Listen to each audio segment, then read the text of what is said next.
More than 3 months of shelling and street battles. This is the result. Scenes of devastation.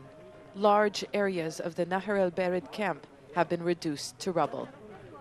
This used to be a densely populated neighborhood. For the more than 30,000 Palestinian refugees who fled the fighting, there is almost nothing left to come back to. Many of them escaped during the early days of the conflict, leaving behind all their belongings.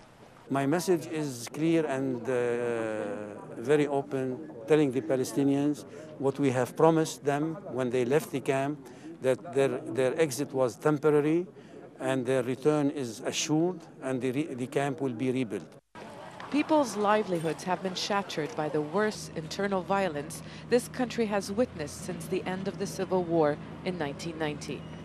Hundreds of homes have been destroyed, but according to a safety assessment carried out by the United Nations, hundreds of families may be able to return soon because at least 65% of the buildings in this area can be repaired. I hope that we can start this return to the camp before the beginning of Al-Eid, before the end of Ramadan, inshallah ta'ala. That means we have about 2 or 3 weeks to start this return. We are working hard on this with the government and also with the UNRWA. The fighting ended almost a month ago when the Lebanese Army declared victory over the Fatah al-Islam group. This area was one of the strongholds of the fighters. They used to launch attacks against the army from here, and the destruction a sign of the fierce gun battles that took place.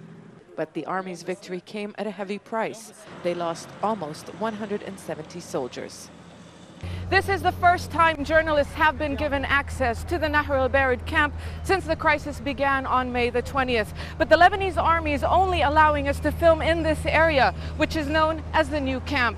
The old camp, which is the official boundary of Nahr al-Barid, remains sealed off as the military continues to clear the area from mines and booby traps. Relief workers are still clearing the debris. It may take up to 3 years before this refugee camp is rebuilt, but the aim now is to implement a phased reconstruction plan so that the thousands of refugees who have been living in schools and other shelters can slowly return. Many of them will have to restart their lives from scratch. Zeina, Khodr, Al Jazeera, Nahr al-Barid.